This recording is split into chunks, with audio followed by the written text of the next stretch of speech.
ಈಗ ಎಲ್ಲರೂ ಮಾತಾಡಿ ಆಗಿದೆ, ನೇರವಾಗಿ ಡೈರೆಕ್ಟ್ ಆಗಿ ವಿಷಯಕ್ಕೆ ಬರ್ತೀನಿ. ಅದಕ್ಕೆ ಮುಂಚೆ ಈ 2 ಸೈಟು ಇದೆ ಅಂತ ಹೇಳಿದ್ರಲ್ಲ, ಆಕ್ಚುಲಿ ಆ 2 ಸೈಟು ಇಡ್ಬೇಕಾದ್ರೆ ಆಗಿನ ಅಧ್ಯಕ್ಷರು ಮಾತ್ರ ಅಲ್ಲ, ಕಾರ್ಯದರ್ಶಿಗಳು ಕೂಡ ಕಾರ್ಯಕರ್ತರು. ತಿಪ್ಟೂರು ರಘು ಅವರು ಅಷ್ಟು ವರ್ಷ ಕಾರ್ಯದರ್ಶಿಗಳಾಗಿದ್ದಾಗ ಏನಾದ್ರೂ ಇರ್ಲಿ ಅಂತೇಳಿ ಆ ಸೈಟ್ನ ಅವಾಗ ಮಾಡ್ಕೊಂಡ್ರು.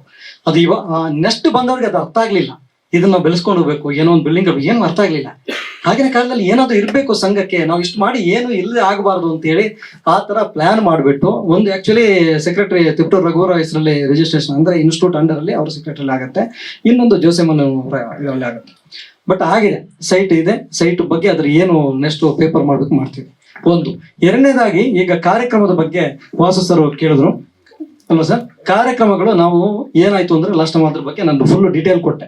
ಮುಂದೆ ಈಗ ಮಾಡಕ್ಕೋಸ್ಕರನೇ ಎಲ್ಲ ತಯಾರಿ ನಡೆಸ್ಕೊಂಡು ಮೋಸ್ಟ್ಲಿ ಏಪ್ರಿಲ್ ಅಥವಾ ಮೇನ್ ಈ ತಿಂಗಳಲ್ಲಿ ನಮಗೆ ಅಂದ್ರೆ ಚೌಡೆಯಲ್ಲಿ ಡೇಟ್ ಕೊಡ್ಬೇಕು, ಯಾಕಂದ್ರೆ ದುಡ್ಡು ಆಲ್ರೆಡಿ ಕೊಟ್ಟಿದ್ದೀವಿ. ಅದನ್ನ ನಮ್ಮ ಸಂಘದ ಹಿರಿಯ ನಿರ್ದೇಶಕರು, ಒಂದು 50 ವರ್ಷ ಆದವರು ಅಥವಾ 50 ಸಿನಿಮಾ ಮಾಡಿದಂತ ಇಂಥವ್ರನ್ನು, ಜೊತೆಗೆ ರಾಷ್ಟ್ರ ಪ್ರಶಸ್ತಿ ಅದು 22ವರೆಗೆ ಅನೌನ್ಸ್ ಆಗಿದೆ, ಈಗ 23 ಸದ್ಯದಲ್ಲಿ ಅನೌನ್ಸ್ ಆಗುತ್ತೆ, ಅದನ್ನು ಸೇರಿಸ್ಕೋಬೇಕು. ಜೊತೆಗೆ 3 ವರ್ಷದ್ದು 19, 20, 21 ಕರ್ನಾಟಕ ರಾಜ್ಯ ಪ್ರಶಸ್ತಿ ಅನೌನ್ಸ್ ಆಗುತ್ತೆ, ಮಾರ್ಚ್ ಒಳಗೆ ನಮ್ಗೆ ಸಿಗಬಹುದು ಅನ್ನೋದೊಂದು ಮಾಹಿತಿ ಕೊಟ್ಟಿದ್ದಾರೆ. ಅದಕ್ಕೂ ಕಾದು ಎಲ್ಲವನ್ನ ಸೇರಿ ಒಂದು ಅಚ್ಚುಕಟ್ಟಾಗಿ ದೊಡ್ಡ ಮಟ್ಟದಲ್ಲಿ ಕಾರ್ಯಕ್ರಮ ಮಾಡಬೇಕು ಅಂತ ನಿರ್ಧಾರ ಮಾಡಿದ್ವಿ ಸರ್. ಇನ್ನು ಸಂಘದಲ್ಲಿ ಈಗ ಕಲ್ಯಾಣ ನಿಧಿ ವಿಷಯ ಬಂದಾಗ ಫಿಲಂ ಚೇಂಬರ್ ಅಲ್ಲಿ ಕಲ್ಯಾಣ ನಿಧಿ ಇದೆ, ನಮ್ಮಲ್ಲಿ ಕಲ್ಯಾಣ ನಿಧಿ ಇರಲಿಲ್ಲ. ಅದಕ್ಕೆ ನಾವು ಏನ್ ಮಾಡಿದೀವಿ, ಒಂದು ಬಿಗಿನಿಂಗು ಒಂದು 25,000 ಹಾಸ್ಪಿಟಲೈಸ್ ಆದಾಗ ಒಂದು 25,000 ಆಫ್ಟರ್ ಕೊಡಬೇಕು, ಒಂದು 50,000 ಕೊಡಬೇಕು ಅಂತ ಏಪ್ರಿಲ್ ಇಂದ ಕೊಡಬೇಕು ಅಂತ ಪ್ಲಾನ್ ಮಾಡ್ಕೊಂಡಿದ್ವಿ.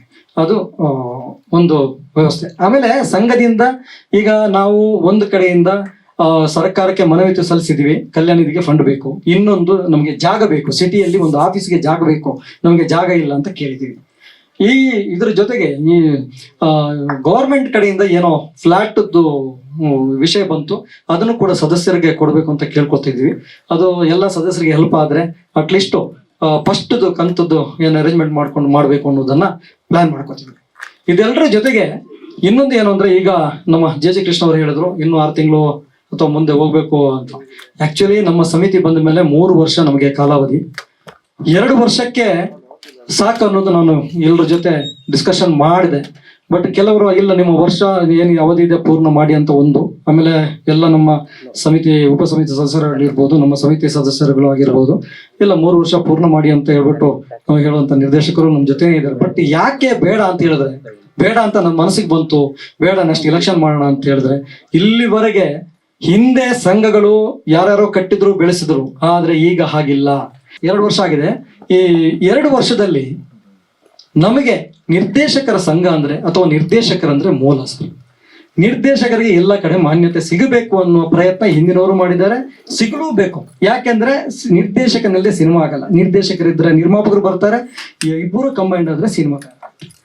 ಅದರಿಂದ ಒಬ್ಬ ನಿರ್ದೇಶಕನಿಗೆ ಮಾನ್ಯತೆ ಸಿಗಬೇಕು ಅಂತೇಳಿ ನಾವು ಪ್ರಾರಂಭದಿಂದಲೂ ನಮ್ಮ ಕಮಿಟಿಯ ಒತ್ತಡನೂ ಅದು, ನಮ್ಮ ಪ್ರಯತ್ನನೂ ಅದೇ. ಆದ್ರೆ ಸರ್ಕಾರ ನಮಗೆ ಕೊಡ್ಲಿ, 3.5 4 ಕೋಟಿಗೆ ಮಾಡ್ತೀವಿ ಸರ್ ನಾವು, ಅದಕ್ಕಿಂತ ಬೆಸ್ಟ್ ಕಾರ್ಯಕ್ರಮ ಮಾಡ್ತೀವಿ ನಾವು. 3.5 4 ಕೋಟಿಗೆ ಅದಕ್ಕಿಂತ ಬೆಸ್ಟ್ ಮಾಡ್ತೀವಿ. ಬಟ್ 9 ಕೋಟಿ ಕೊಟ್ಟಿದಾರಲ್ಲ, ಕೊಡ್ಲಿ, ಸಂತೋಷ. ಸರ್ಕಾರನೂ ಅರ್ಥ ಮಾಡ್ಕೋಬೇಕು, ಅಕಾಡೆಮಿನೂ ಅರ್ಥ ಮಾಡ್ಕೋಬೇಕು. 9 ಕೋಟಿ ತಗೊಂಡು ಏನ್ ಮಾಡ್ತಾ ಇದೀವಿ? ಚಲನಚಿತ್ರರಂಗಕ್ಕೆ ಏನು ಕೊಡುಗೆ ಕೊಡ್ತೀವಿ ನಾವು?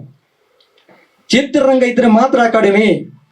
ಮೊದಲಿಗೆ 1942ರಲ್ಲಿ ಪ್ರಾರಂಭ ಆಗಿದ್ದು ಚಲನಚಿತ್ರ ವಾಣಿಜ್ಯ ಮಂಡಳಿ, ಆಮೇಲೆ ನಿರ್ಮಾಪಕರ ಸಂಘ, ನಿರ್ದೇಶಕ ಸಂಘ, ಎಲ್ಲ 40 ವರ್ಷ ಮೇಲೆ ಇರುವಂತವ್ರು ನಾವು.